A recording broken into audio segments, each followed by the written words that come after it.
Hello and welcome to this week's edition of Invest Africa. I'm Natasha Jacobs. Now, it's affectionately known as Slaapstad, but Cape Town's economy is anything but sleepy.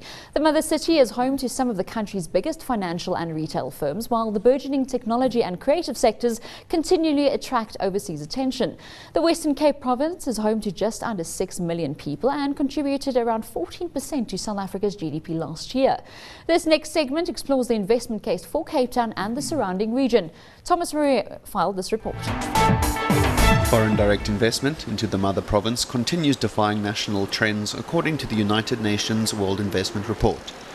FDI into South Africa declined by almost a quarter during 2012, while the Western Cape managed to attract 4.4 billion rand in a total of 26 projects. Well, we're really excited looking at the number of FDIs into the region, and we've seen the number grow. So it's more companies making decisions, and maybe not as bigger numbers. And I think that's obviously the global framework in which we find ourselves, the global economy. I think a lot of people are holding on, but we're seeing a far bigger number of investors coming in, and 4.4 billion coming into our economy in the Western Cape. The city of Cape Town and the surrounding region leads the country in a number of industries. Oil and gas development, asset management, creative industries and property are just some of the sectors which attract investment into the province. There's no question at all that the Western Cape is very, very well positioned in Africa specifically, in financial services and within that asset management. I've mentioned agricultural processing, agricultural technology, ICT, interactive digital media. We'd be silly in the Western Cape, given how beautiful it is, to ignore tourism. We are the fastest growing business process outsource centre in the country. So even if one looked at those, we are absolutely well positioned on this continent to drive those sectors and to really move the country and the economy forward. I think it's a great place to start. The manufacturing sector in the Western Cape has lagged behind its counterparts in Gauteng and KwaZulu-Natal, according to Stats SA figures. However, progress has been made in industry this year with the opening of an electronics manufacturing facility financed by China's Hisense, which is expected to attract further investment. They've already made the initial 300 million rand investment into Atlantis, which is an area that we need to create jobs in, and that was really welcome. And so they're manufacturing television sets and they're manufacturing fridges in Atlantis. And looking forward, the visit was to convince them that they need to expand. They're already indicating, and they showed us their production lines on smartphones, on tablets and on the air conditioner units. And what really interested me is that their production lines aren't 100% mechanized, which you see, you go to some manufacturing, say in Germany, and it's very, very mechanized. In China, they do try and create that balance so that you actually have people sitting in the production lines. And, we need to create jobs. So that was exciting. Cape Town's technology sector attracts continual overseas interest, and the picturesque wineland just north of the city is marketed as the Silicon Valley of South Africa. Stellenbosch is the country's first municipality to offer free Wi-Fi, and a similar initiative is planned for Cape Town. There's no question that investing in broadband lowers the cost of business. There's a number of knock-on effects, including in things like healthcare, including in things like education. So for me, there's no question. By creating an enabling environment for local IT firms, the city of Cape Town believes that this sector can support FDI in other industries such as manufacturing. Windy sees opportunities with Hisense to build one of South Africa's first global research and development units. But then they showed us R&D. And R&D happens in Germany and in America. So we started talking to them about possibilities of R&D here. And that for me was exciting, because we've got the Bandwidth Barn and we've got Silicon Cape, and we've got lots of young techies who are really moving in the techie space. And so I think there's huge opportunity when we're having say a tablet or a smartphone being manufactured right here. How do we then partner with the platform, that's the platform, with the software, with the applications that are going to run on those platforms, and considering our needs in education and specific needs in education. I think there's lots of opportunity, and they were open to that discussion, and we will continue with that discussion to actually say, let's get them to set up an R&D space. So it'll be the only other R&D space other than Germany and America, and I think there's huge opportunity there. Aside from attracting FDI, the city of Cape Town acts as a springboard of investment into the rest of the continent. Investment body Westgrow estimates that 70% of South Africa's spend into Africa during 2011 came from the Western Cape. Thomas Marie, Cape Town, South Africa. Now joining me on the desk to take a closer look at the city of Cape Town is Dr. Martin Davies, CEO at Frontier Advisory. And in our Cape Town studios, we're joined by Chris Whelan, CEO of Accelerate Cape Town, and Glenn Ho, partner at KPMG. Welcome, gentlemen. Thank you. Now, Martin, let's start with you here in Johannesburg. We saw a quick crash course overview of what Cape Town has to offer. Now let's start with the competitive landscape. Although Cape Town's affectionately known as the Mother City due to historic connotations, it does have a strong economic sister up north, Johannesburg, which we featured on this show 3 weeks ago, which is the economic capital of South Africa and of Africa, at least for the moment. Now with these two cities, each vying for the same slice of the investment pie, how do you make it less about competition and more about collaboration or even complementation? I'm going to differ too, if I may, Natasha. I heard a phrase yesterday, someone from a city in South Africa. We won't disclose which one. We won't tell you which one. Used the phrase, we want to avoid destructive competition between cities. Yeah. And I said, you're wrong. I said, this is not, any competition ultimately is positive. It makes one better. To try and think we must collaborate more, we must share, we have this touchy-feely type positive relationship, win-win between our cities is not ideal. We should be competing because ultimately that will drive competitiveness and success. Well, Chris, let's talk about competition, and the potential is clearly in the numbers. Now, we heard the city contributed to 14% of SA's overall GDP last year, and that it accounts for over 70% of the Western Cape's economic activity. From the pack, it said that national FDI contracted, but Western Cape as a province still attracted 4.4 billion rand last year. What's Cape Town getting right as opposed to its sister provinces and sister cities? I think there's a number of things. The first, of course, is that, I've just actually come back from being up in Mpumalanga, and not to Martin's point about competition. If I look at the infrastructure in the Western Cape and the Cape Town city specifically, that's doing very, very well. People like to see infrastructure that works. We have 2 ports, including Africa's deepest natural harbour just up the way in Saldanha. We've got an excellent airport. So those things immediately lay the platform for ongoing growth, and they attract foreign direct investment immediately. I think that's the starting point, is the solid infrastructure that we have down here. Now, Glenn, it took some time to develop that infrastructure. Now, prior to joining KPMG, you were part of the management team of the City of Cape Town, and in 2000 you came up with the Unicity campaign, which amalgamated 7 of the different municipalities. Give us an overview of the elbow grease that went into that, and how's this changed how the city functions and operates, especially from an infrastructure perspective? I think the important part of that is to actually bring the sums together to get synergies out of those 7 disparate municipalities, and to get the internal structures of the municipality working more efficiently and effectively. They went on to SAP, and I think that also brought more efficiencies in changing the number of systems, etc., into one, and I think that's created a base for the city on which to build going forward. And Martin, the city has stunning infrastructure, but it's also a great view. It's very picturesque. Let's talk about misconceptions. I was in Mauritius a little over 3 weeks ago, and we had a debate about, creating and positioning Mauritius as a financial hub and a financial services destination. Still a lot of people thinking that it's all about sun, sea and sand, and a lot to do with Cape Town as well, because it's got the same picturesque feel. How do you break down those stereotypes that it's actually a viable business destination outside of the tourism sector? Mauritius, more specifically Port Louis, is probably one of the only cities in the continent that is a post-resources city, a post-resources economy, moved effectively away from sugar into offshore finance and beyond the usual stereotypical tourism sort of offering that Mauritius presents. I think what Mauritius as example is for Cape Town amongst others is that of agility. How does the city start to think? And this is I think an ideological thing. City governments must be enabling, not interventionist. Enabling of private sector, enabling of corporate activity in their cities. Now, Cape Town has a unique emerging opportunity. Chris earlier was talking about oil and gas services hub. Now, you have a booming West Africa region, largely because of a triple-digit oil price and sort of, oil underpinning the growth story of West Africa from Nigeria sort of down. Cape Town increasingly will be competing with the likes of Namibia, Angola, Luanda, Libreville further north, Port Harcourt in Nigeria. But ultimately all these cities are not very pleasant places to live. Cape Town certainly is. Talent will always be attractive, and the infrastructure is one story, but more importantly, beyond the hard infrastructure, and perhaps there's lessons from India here as well, which hard infrastructure, quite frankly, is appalling. It's more about the soft infrastructure of talent, and talent will be attracted by places that are pleasant to stay in, offer those incentives both for the expat themselves, or the local, of course, and their families, and Cape Town certainly offers that.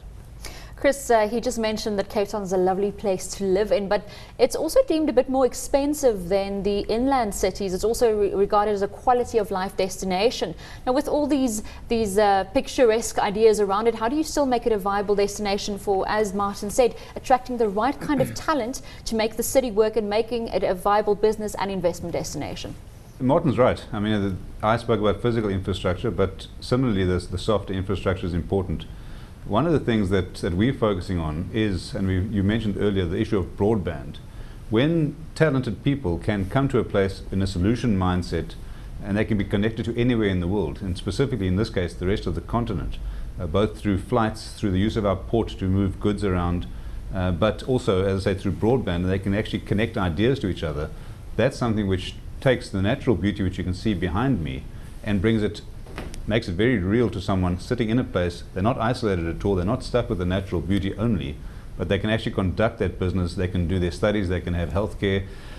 Most importantly, they can connect for business and for social directly with anywhere in the world. So I think that's something which is absolutely crucial, and which I know the city and the province are working very hard on, along as is the private sector, of course. Before we talk about broadband and what that brings to the party, let's talk a bit about publicity. Good publicity, bad publicity for any city. Cape Town has been dealing with some reputational management issues of late. We know the ongoing Shrin and Annie Devani murder case, the so-called service delivery politics we've seen in the city of Cape Town. We know about the Western Cape farming labour unrest last year. Glenn, how do you allay investor or business fears when this is going on in a country? It's not unique to South Africa, but if investors looking towards investing and plowing their hard-earned money into anywhere, I mean, surely these things would put them off.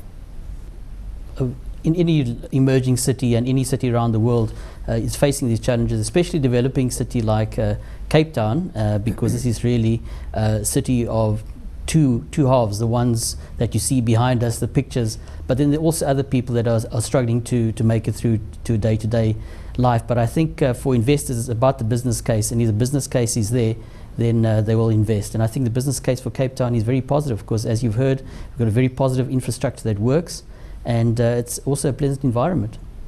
Martin, Cape Town is also positioning itself as a gateway into Africa, one of many cities that is claiming the status.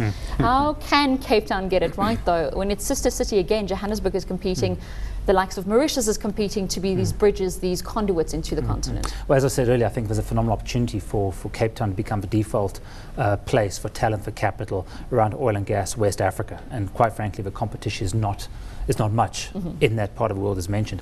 I think the second thing, picking up what Chris said earlier about asset management hub, I've been told anecdotally that there's more money, more institutional money invested in Africa, managed out of Cape Town, than any other city in the world. Now that's a phenomenal story to start to tell, and it comes back to talent and the clustering for competitiveness, effectively.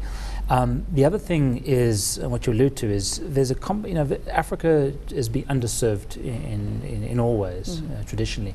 The competition, it's not just a Cape Town story or Johannesburg story. The competition is from the East Africa hub is Nairobi. The West Africa hub, well, arguably as a Lagos or as an Accra. So it's a regional relationship. Every region needs a hub. West Africa is stymied by not having an internationally competitive airline. East Africa has that. Dubai undoubtedly is emerging very rapidly as the African hub because of connectivity, because of infrastructure, because of great service. We see similar aspirations from Abu Dhabi perhaps as well, and Bahrain, also for Africa sort of strategies. We see London as a hub, a financial services hub for West Africa. We see Paris as a hub effectively for Francophone Africa. So how do we carve out what is a place for Cape Town? And just one last point is, Glenn mentioned the two stories of Cape Town. And this is very much the case, is a city ordinarily, a city-state, is ordinarily far more, or a coastal city is far more agile than an inland city. Yeah. Because effectively you look out to sea, you don't look inland. So a coastal city or a city-state should focus maybe on 2 or 3 things. Professional services, which what Cape Town does. Logistics, as was mentioned, because of the maritime trade and the air trade particularly. And thirdly is serving as a corporate HQ for Fortune 500 or Fortune 1000 companies. But in Cape Town case, there's the second story. Yeah. How do we cater for the bulk of population effectively, who are largely non-employable in these 3 sectors? And that's when the manufacturing comes in. And the agility I referred to is only possible when a central government, decentralizes or is willing to decentralize, give that policy flexibility to city management in order to create those incentives and policy incentives to attract that much needed industrial type activity beyond the 3 obvious ones. Now, Chris, Martin mentioned skills, and there's seemingly a mismatch between the skills available and the job opportunities available. Other than just absorbing these people and building the manufacturing sector, how do you reskill the unskilled to make them more viable for traditional roles and perhaps the creative sector even? Yeah, I think you've now touched on the elephant in the room, which is South Africa, and it's not a Cape Town thing, it's a South Africa skills development issue. I think there are a number of things that one has to get right. One has to get the economy moving in conjunction with developing the skills. They aren't an either or, they're a both and. If I pick again on what Martin said about Cape Town's positioning as potentially an oil and gas hub, when I say Cape Town, I clearly include Saldanha in that, as an oil and gas hub for West Africa. What do we need there? Well, that gives us energy security potentially. It frees up the rest of the country to use the power differently, and of course that could lead to industrialization in different parts of the country. But we also need artisanal skills very, very strongly positioned in the Cape Town city region, in the Western Cape. So drive the energy in Saldanha, the oil and gas servicing, and use that opportunity to lift up people who need to be trained. A 4-year NTC course in artisanal skills is absolutely essential. I think that there's again, to comment on someone else, I'm not the first person to say this, but South Africa needs more resourcefulness, not necessarily more resources. We've got tremendous potential here. We need to use that opportunity for servicing the West Coast and use it constructively with what our needs are, and that's to absorb labour. Well, gentlemen, let's leave it there for now and also say goodbye to Glenn Ho, the partner at KPMG in Cape Town. More on the city of Cape Town when we return. Stay tuned to CNBC Africa.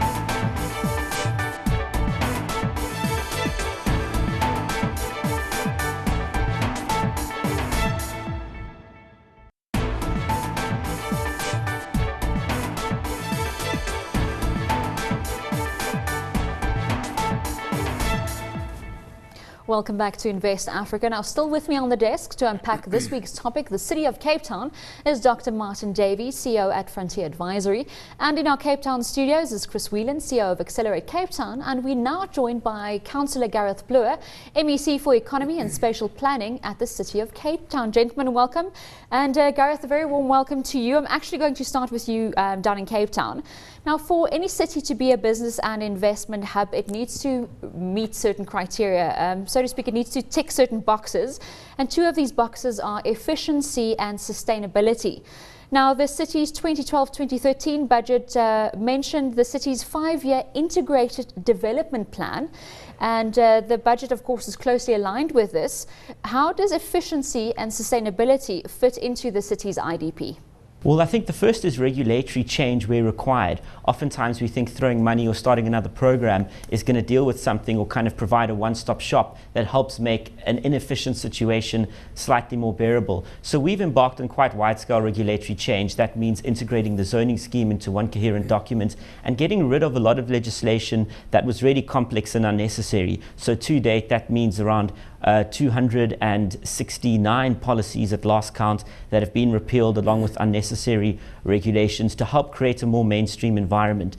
And then I think also in the way business is done within the city, ensuring that targets amongst members of the civil service as well as politicians are linked to performance around the speed of getting things done. So that provides a greater ease of doing business to someone who's entered the city. So it's declunking regulation and declunking red tape. Chris, I'm coming to you. It's all about the budget though as well. It's keeping costs down and revenue up. Now, over a third of the city's expenditure goes to employee costs, so paying our civil servants. It's not a new trend. I mean, this is a general trend across the world, but how do you keep your costs down, especially employee costs, but not jeopardize service delivery, which has become so crucial? Yeah, I think I'm not sure that Gareth might not be a better person to ask the city how they plan to do that, but from a general perspective, I'm very much in favor of if the government can do something, let them do it. Typically though, I think that the private sector has expertise, has execution capability that one needs to leverage. There are a number of examples of that. You mentioned earlier the issue of wanting to unpack the broadband. That's just one example. I think what the city government and what the provincial government need to do is create the enabling environment, but then potentially step out of the way to allow private sector to execute and to operate most flexibly. Gareth, I'm going to give you the opportunity to feedback on that. 100%. I mean, the key thing in the way we approach dealing with bringing people who are on the outskirts of the economy into the economy is to say, how do you break down those particular barriers? How do you provide assets, things like property titling, ways that people are tangibly part of the economy in which you achieve this kind of inclusiveness through growth as opposed to just merely a redistributionist role. On the issue of costs and kind of the tight fiscal space that we operate in, we are obviously within a national regulatory framework that applies to all municipalities, and we've got to ensure adherence to that, as part of audit requirements and the other good governance approaches. But yes, it is quite an issue when you do have a fairly high cost when it comes to that of employees, and we've got to make sure that those people who work in the city are at their maximum capacity and are operating at their peak.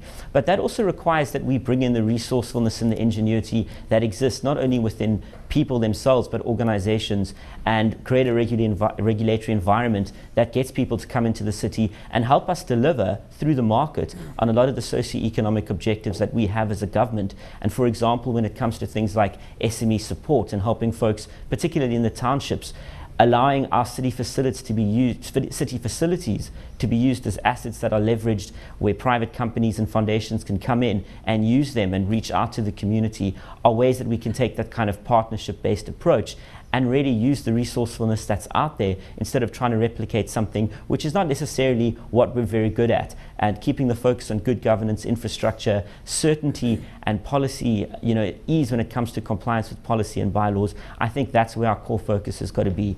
And one way that we can help ensure our costs are kept down while still delivering in the maximum way possible is to create environments and opportunities where people are going to want to come in and essentially start businesses and create jobs. Because fundamentally, that's the most important thing people are asking for, over and above many other important basic services. For a lot of people, it's the dignity of a job, in addition to the economic importance, that is really front and center. And I think that's the way we need to respond. Gareth, I just want to quickly touch on some of those services that you are offering. We know that there was the free Wi-Fi rollout in Stellenbosch quite successfully. But also refer again back to the budget last year, you spoke about phase 2 of the dark fiber broadband network, and this was to roll out the southern loop, which included Mitchell's Plain and Khayelitsha, and the end date for that, or the start date, was June 2013. Are we on the mark? Are we off the mark? And what are the plans to roll out these very needed services into areas which not necessarily can afford them? Because Stellenbosch can, let's be honest. Absolutely. The typical business in Stellenbosch can afford its own Wi-Fi. The core aspect as well is just the size and scale of the city. So yeah, leading the charge when it comes to infrastructure is important, but now assessing models we can use whereby perhaps private companies can compete with each other, plugging into that basic infrastructure, and then of course compete with each other to provide this service to people within township communities, particularly areas that are marginalized. Now that doesn't mean we as a government can't try and negotiate some sort of basic provision with a certain amount of free data, but I think ensuring that we partner with people who are able to deliver is going to be quite important, and that we somehow foster competition in our provision of infrastructure, as opposed to be giving one tender to one company to provide Wi-Fi off a single grid. So we're currently working on various policies with province, ensuring compliance in the national picture that can enable us to do that. So we do have this ability again to foster competition, and even at some point created as a viable proposition for the private sector themselves to even lay down some infrastructure.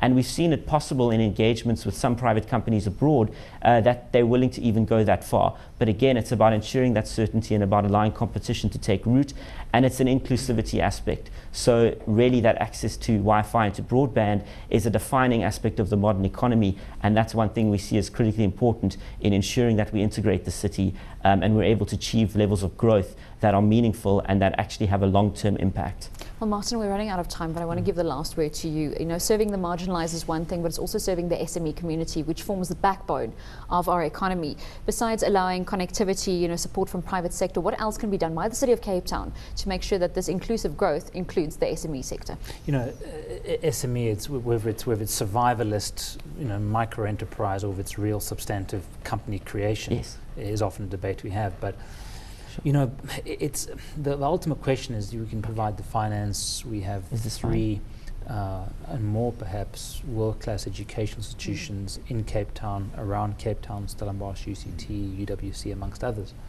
But it's about, beyond the obvious, it's about creating a culture of entrepreneurship. And to have a successful culture of entrepreneurship, people need to, where there's no jobs available, they need to be able to create the jobs, to create their own livelihood. But for that to happen, they have to believe in this thing called the market. And that's something which often I believe is a politically led sort of culture. One where there's a sense of competition society, there's not a sense of expectation, and at the same time there's a sense that this is a market, I've got to plug in, as opposed to I need a job. And Gareth is entirely correct in what he said, or Chris said earlier, about getting I think the dignity of a job is certainly there. But beyond just the dignity of a formal job, the dignity of doing something constructive and getting some sort of benefit back and not being a burden on the state ultimately. So I think it's a culture, and how do you create that at a city level, a province level? At a country level, it's very difficult, especially with a very disparate, large country that we have. At a local level, perhaps it's easier, but it's a cultural thing rather than sort of ticking the boxes, which are often very obvious. So culture change and mindset change. The two go together, and ultimately underpinned by ambition. I think people need to be more ambitious, more competitive, and it comes back to our beginning of this conversation. There's no such thing as destructive competitiveness. It's constructive competition because it makes us all better. But I think it comes down to, as you say, SMEs. The future is SMEs. Whether you're Southern European, whether you're African, whether you're Asian, increasingly, that's where the growth is going to come from. People, that's a culture, a country, a society needs to create. Some have it. Chinese societies have it. Some don't. Southern Europeans, the Japanese, for example, don't. We need to create our own. Well, gentlemen, our word of the day, constructive competition, thanks to Dr. Martin Davies. Well, our 30 minutes are up and we've come to the end of this week's edition of Invest Africa. Thank you to all my guests, Dr. Martin Davies from Frontier Advisory, Chris Whelan, Accelerate Cape Town, Glenn Ho, partner at KPMG, who joined us in the first half, and then, of course, Councillor Gareth Bloor, MMC for Economy and Spatial Planning at the City of Cape Town. We'll be back at the same time next week. Until then, from all of us here, it's goodbye and thank you for watching.